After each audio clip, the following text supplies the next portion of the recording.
Mais tu sais, faut pas prendre les choses comme ça. Je peux aussi côtoyer mon nouveau Sony et continuer à t'aimer. Attends, toutes ces cervicales déplacées, ces rendez-vous chez le kiné, c'est des choses qui s'oublient pas. Et vous, réflexe ou hybride?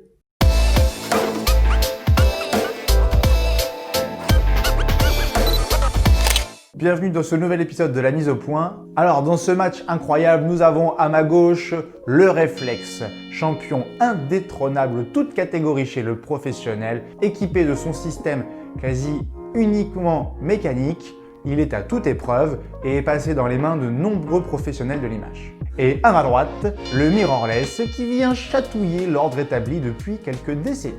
Nous ne pourrons pas rentrer aujourd'hui dans les détails des différences entre ces deux appareils, car tout simplement cette vidéo durerait 45 minutes. Nous allons partir du principe que ce qui les oppose, c'est la présence d'un miroir ou non. Comme on l'a dit, le Réflexe a un fonctionnement quasi mécanique. Ce que nous pouvons voir dans la visée optique et dans l'œilleton résulte tout simplement d'un miroir qui redirige l'image à travers l'objectif vers l'œilleton. À l'opposé, l'hybride va simuler la vue de l'œilleton en récupérant l'image du capteur. Dans l'utilisation professionnelle de ce genre d'appareil, nous avons effectivement des attentes spécifiques. Et cette petite différence de temps qui peut se faire par la simulation de la vue peut des fois avoir des conséquences énormes.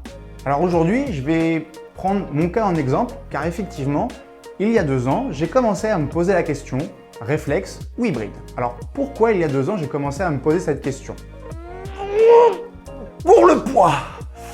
Je rigole, je suis vachement plus musclé que ça. Mais non, effectivement, ce système optique a un poids, surtout sur du matériel professionnel qui va embarquer souvent des boîtiers plus gros, accompagnés d'optiques aussi souvent lourdes. J'utilise ce matériel quasiment tous les jours de l'année. Après plusieurs mois d'utilisation, ça peut laisser des traces sur les cervicales. Et tout simplement pour une question de confort, plus c'est léger, plus c'est agréable. Deuxièmement, il faut le reconnaître, les avancées technologiques vont beaucoup plus vite sur les hybrides ou mirrorless que sur les réflexes. N'ayant pas de système mécanique, les possibilités sont plus grandes. Quelles sont les avancées technologiques qui m'ont fait commencer à réfléchir à une transition? Je fais beaucoup de portraits dans l'année et j'avoue que une détection sur l'œil fait gagner beaucoup de temps et beaucoup de précision.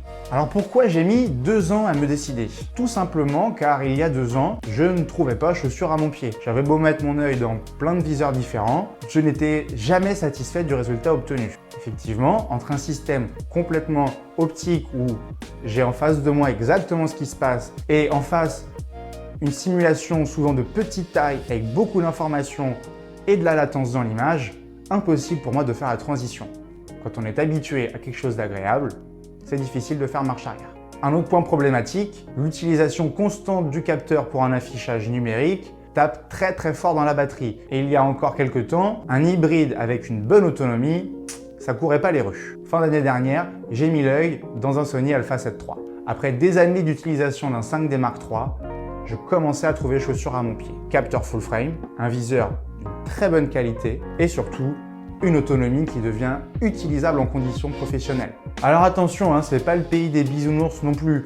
Quand on est habitué à des systèmes qui sont increvables du fait d'utiliser très peu de numérique, la transition peut être dure. J'ai eu beaucoup de mal au début à passer d'un appareil très simple où j'utilisais que quelques boutons à un appareil bardé de boutons.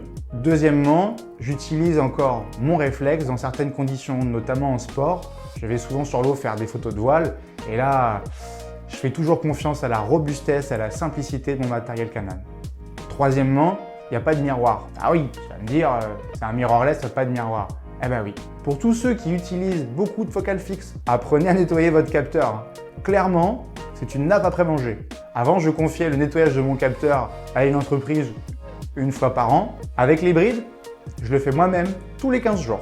N'ayant plus de miroir pour protéger la surface photosensible, les poussières tombent directement sur le capteur. Pas de réel gagnant dans le match réflexe hybride. Comme tout, chaque outil a son usage. Mais il faut le reconnaître, les avancées technologiques faites ces dernières années sont incompatibles avec le monde du réflexe. Elles sont basées sur des avancées numériques et le numérique, ça a quand même certains avantages. T'es plutôt réflexe? T'es plutôt hybride? En tout cas, le débat il continue dans les commentaires ou sur nos réseaux sociaux @StudioBcarré. On pense à s'abonner et à la semaine prochaine.